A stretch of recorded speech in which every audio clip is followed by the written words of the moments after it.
right, good evening, everybody, and welcome to the first chapter meeting of the school year 21-22. We're going to start with our Pledge of Allegiance. So if I can have Elena, why don't you please lead us in the flag salute? I pledge of allegiance to the flag, to the United States of America, and to the republic for which it stands, one nation, under God, indivisible, liberty and justice for all. Thank you very much. All right, Anna, can you please do our roll call for us? Yes. Josh Eisenberger, Present. Chris Colcord, Mark Kincaid, Brian, Mark and Chris are both present. I think they're both just okay, Brian Atkinson, Here. Tom Sellers, Here. Louis Sandoval, Present. Amy Gonzalez, Jamie Rambo, Here. Elena Morataya, Here, and Anna here. right. Nothing center. Mark Kincaid is here. Okay. Okay, thank you.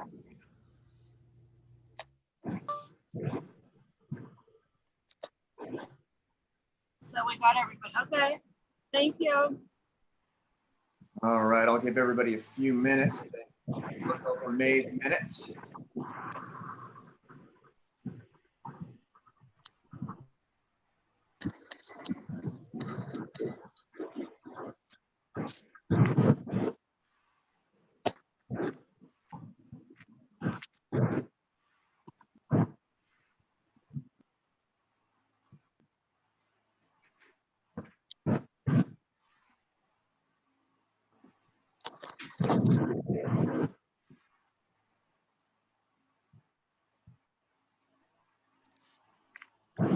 Scroll down a little bit for you.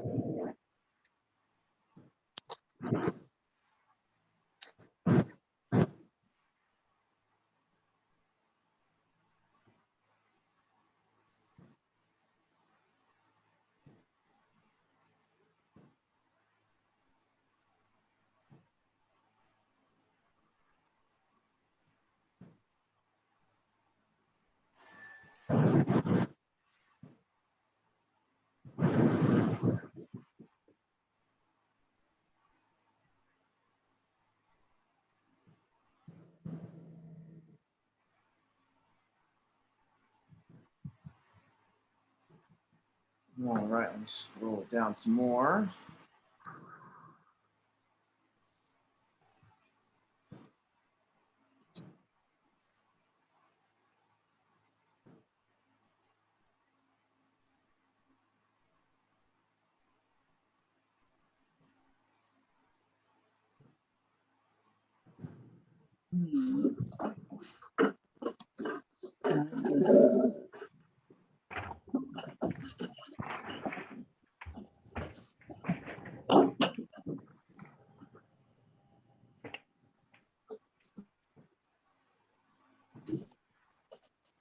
All right, has everybody had a chance to go over the minutes?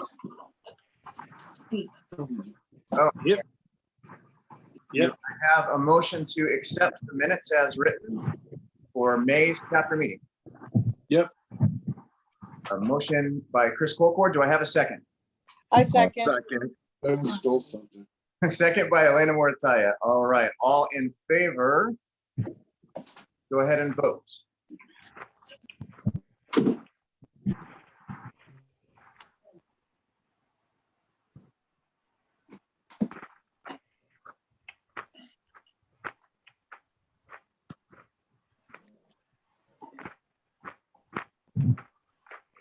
All right, that is unanimous.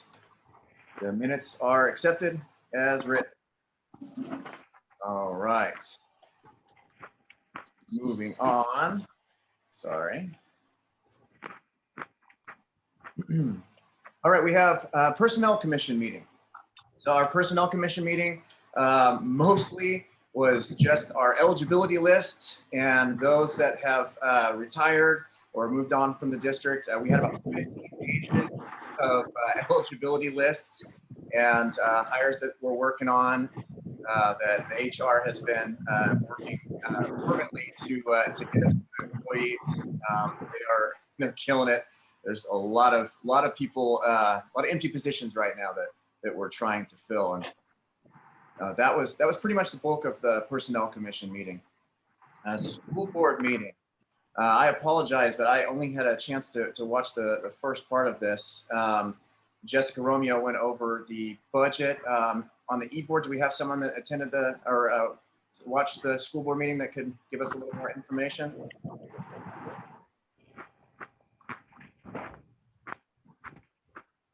No. Okay. Well, I'll watch that one, and then I will address that at our next chapter meeting as well. There's also YouTube links, so anyone that wants to watch it can watch it. You just go to the school board meetings from the antiochschools.net. And tomorrow night there is another school board meeting as well. All right, committee reports. Anna, Sunshine Hospitality. Okay, we sent a card to Joseph DiMercurio for an illness. Candy Sandoval for the loss of her father. Edgar Morales for the loss of his grandmother. And Walter Mendez for the loss of his brother. And that's all I have that I've sent out cards for. Thank you, Anna. And if anyone knows of anyone that experienced loss or has been ill, please let us know so we can get in contact with them.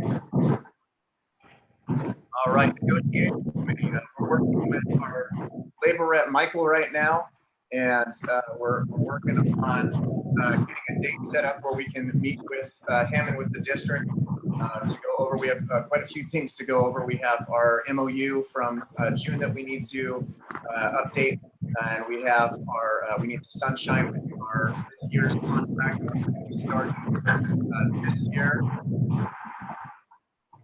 And so Michael has been contacting the district, and he's going to get to us when he has the time to meet with us and with the district and schedule that for us.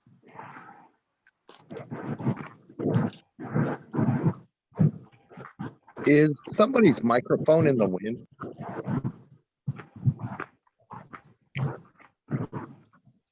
All right, Constitution and Bylaws Committee. Josh, you keep breaking up and like there's wind in the background or something. It sounds like somebody's microphone is in the wind. You can mute me because I think it's me. I'm driving. That's what it is. Okay, thanks, Anna. All right, there we go. Sorry about that. Constitution and Bylaws Committee. We met, and we will be proposing a change, and I'll go over that when we get to it under new business. And we're going to be meeting again, I'm sorry, very, very soon to go over some more. We have a few proposals for changes with our Constitution and bylaws. And so next month's meeting, we'll be going over that. Union Steward Committee, Tom. Yes, we have not had a committee meeting, but tomorrow, Elena and I are meeting with Michael. We're going to meet with the instructional aides at Park Middle School at 1:30 to hear their complaints. I mean, I'm sure everybody's heard different cases where people have been contacted COVID and, you know, they're tested positive.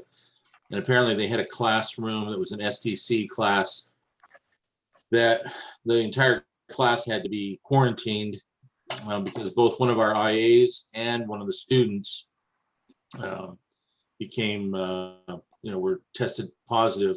So, and it's an ongoing problem throughout the district.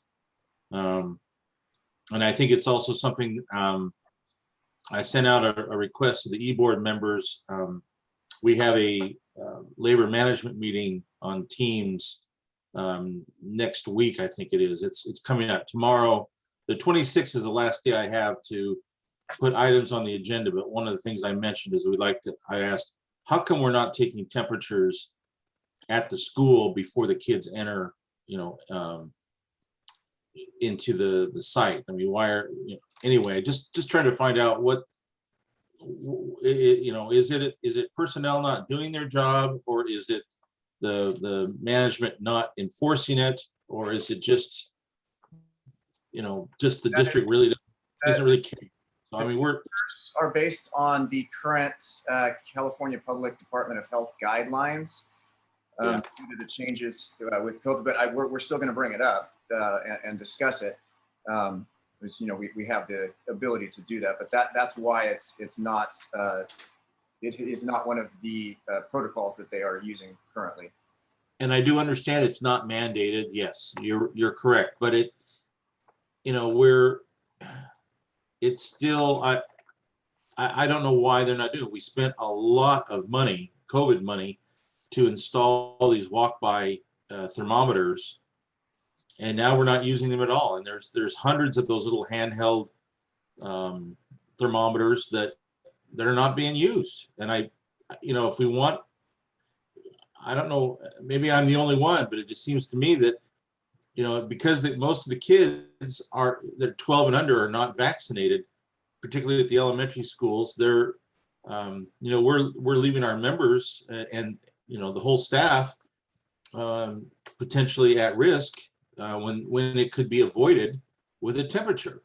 But anyway, I know they're going to have their pat answer, but I just want to be on the record that, we're going, why did we spend all this money for this equipment and we're not using it? So. All right, and that meeting will be September 1st is when Thank you. discuss the labor management. All right, thanks, Tom. Site Representatives Committee, Jamie. Yes, I emailed, Michael and I were emailing each other back about getting together, a training for the site reps. And so we were thinking about next month because he was trying to get the negotiations started, so he wouldn't have time right now.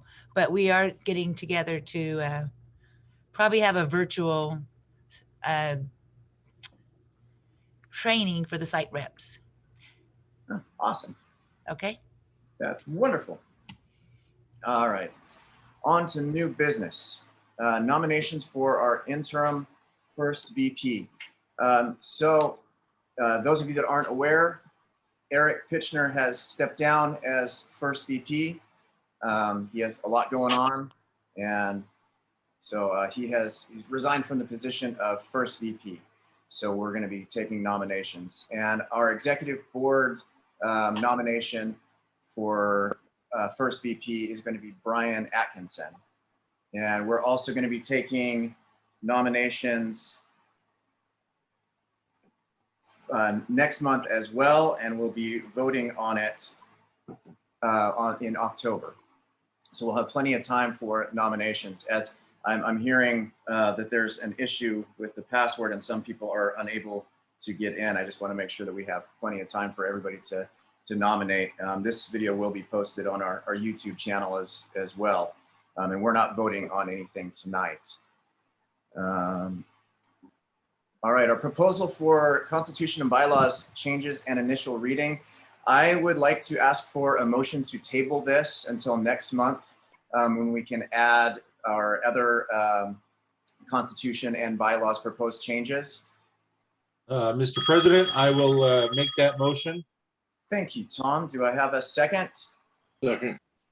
All right, thank you, Chris.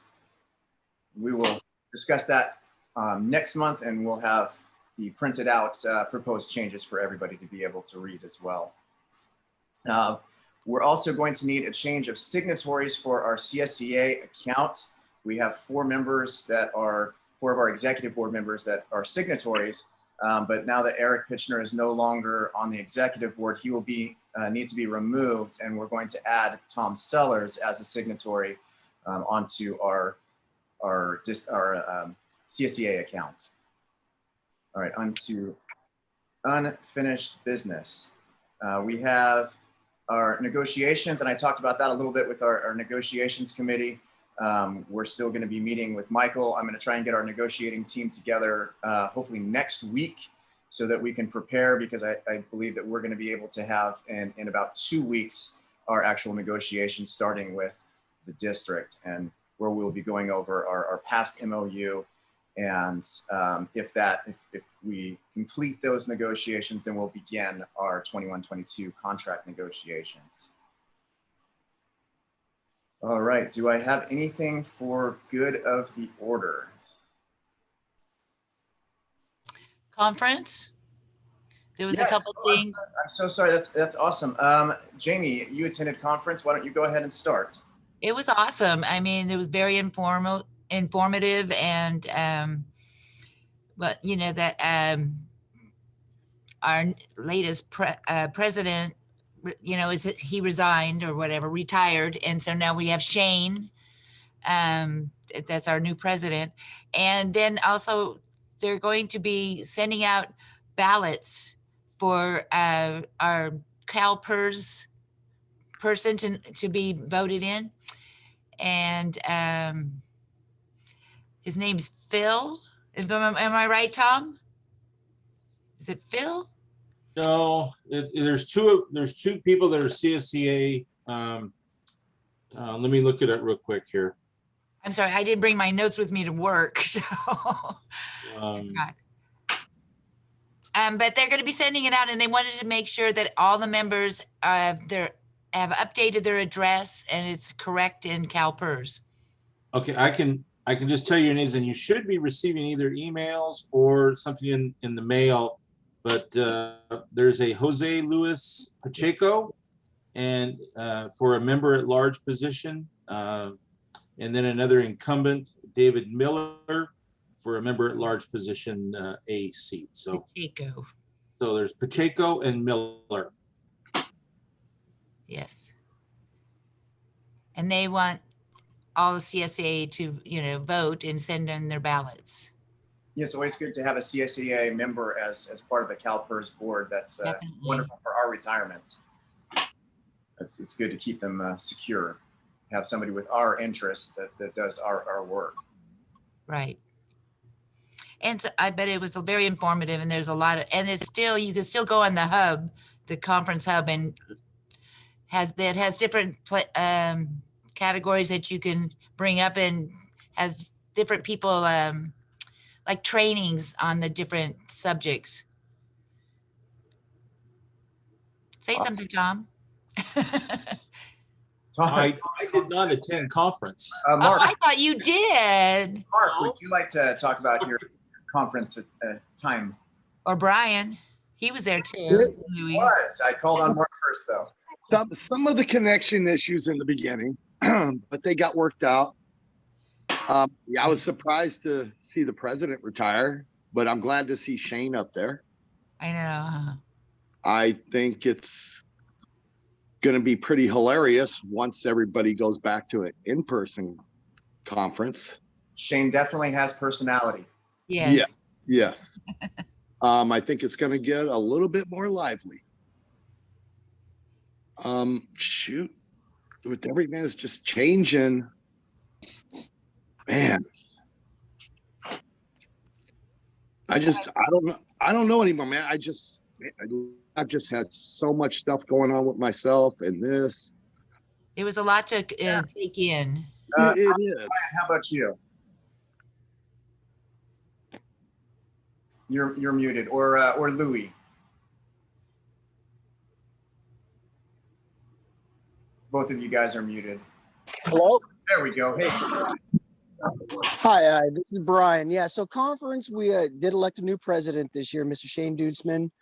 He is a pretty fair guy. He's an interesting guy. He's a former cop who worked in the schools as a resource specialist. There's was only 2 resolutions this year, and it was with the retiree unit. They set up a new area. Area O, I think that's what it's called, and they'll be representing themselves on the board now at the CSEA level. Yes, it is a paid spots. There was some budget concerns with it, but nothing really outstanding because with COVID, there was a lot of money kind of left over. So that's kind of good. Other than that, conference was pretty good. It was not super fulfilling this year with Ben stepping down. I'm not sure if it was with a term limit, something. It was, sorry, there's a garbage truck out here. I'm not sure if it was a term limit with him, but yeah, he stepped down and he is retiring to Minnesota. So he is, but he's going to still stay active. President. Also with our the former president of the union will still stay active. So everybody's, they're kind of stepping in different directions, but everything was staying the same. And the foundation, That's it. boy, the foundation did good this year.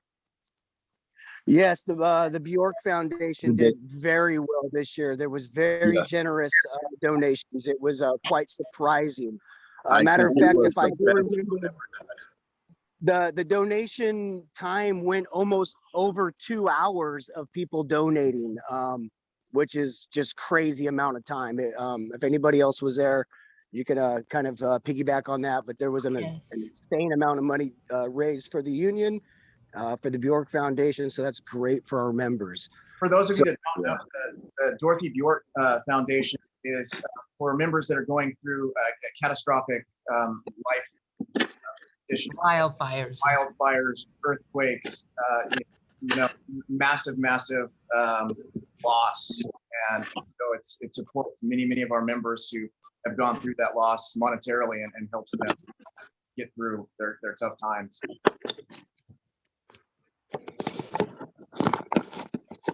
Louis, did you have anything to add?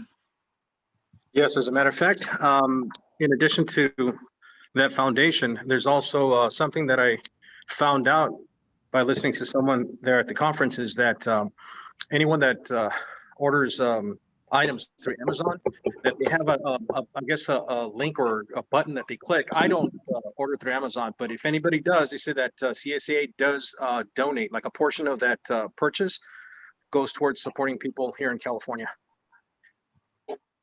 Oh, that's awesome. Wonderful. All right. That's it from our conference attendees. Am I correct? Now. Yep. All I right. have my notes next month and I'll have more to say. So really fast, I wanted to talk a little bit about some of the COVID stuff that's been coming out. So we do have our mandatory survey, and that comes from the state asking us if we're vaccinated or not. And so we do need to fill that out either way. It comes from the state, and there's no getting around it, unfortunately. I believe the district has until October 15th to have proof of vaccination. And then those that either declined to answer or are not vaccinated will be tested once a week. That will happen at the districts. We don't know yet where. We don't know if an LVN is going to come to sites or if it's going to be with the rapid tests. As I know more specifically, then I can let everyone know. Do we have anything else for good of the order? So is staff and everybody at their schools still testing themselves or what? As they come in, are they still supposed to test as far as temperature? As far as temperature goes, staff is supposed to test themselves actually before they get to site. Okay. You test yourself at home, and all students are supposed to be doing the same thing. Okay, thanks. We don't let any students in the office though. But like Tom was saying, they have that temperature screen and they don't walk through it. It's not turned on anymore. Mine sits in the library. We'll be bringing that up at labor management. Okay. And masks. Yes. As far as supplying these schools, yeah. I noticed my school is going through masks very quickly. What I need, instead of, how they bought all these cloth ones, they need to buy the child size disposable ones like we have. All mask requests need to come from the site administration and go to Jeff Collins, the director of maintenance. Yeah. All people. I'm just as a suggestion. I mean, because I'm sure the cloth masks are costing the district probably twice or three times as much as the other blue ones, the disposable ones. Yeah, and I believe that would be up to each site administrator as to what's working best with their students, with their teaching staff. I know they've been hopefully talking with their staff and finding out what works best for their staff, and then moving forward from there with our PPE. All right. I just have a quick question. Is the vaccine going to be mandatory to, is the vaccine, I guess the question is, that came from a couple people, is the vaccine going to be mandatory to be employed with the district? Excuse me. As of right now, no, the vaccine is not mandatory, and district administration is not going to be asking for it to be mandatory. However, if it comes down from the state that all employees have to have a vaccine, then we'll have to follow their guidelines. But as of right now, up to each district, there are quite a few districts in California that have mandated vaccines. Our district is not one of those, and that's why we have our survey. And so with the not being vaccinated or opting out of answering yes or no, those employees will then have weekly testing. Okay, now what was the conversation about, I guess, with Lamar Thorpe? He was uniting with, I guess, Walnut Creek to make the vaccine mandated for our city. Is that correct? I have not heard that yet. It was for city employees. That may Oh, for city. employees, but that would have to be a district decision, and he's not in charge of our school district. Hey, Mr. President, Yes. I just want to mention for those that are kind of leery about taking the vaccine, that a couple of days ago, I read an article that the Pfizer one is now FDA approved. Yes. Yes, it is. All right. All right. Do you have anything else for good of the order? No. Okay. Do we have a motion to adjourn? Sure. Chris, do we have a second? I'll second. And second with Mark. Adjourn at 5:28 p.m. All right. Thank you all. Thank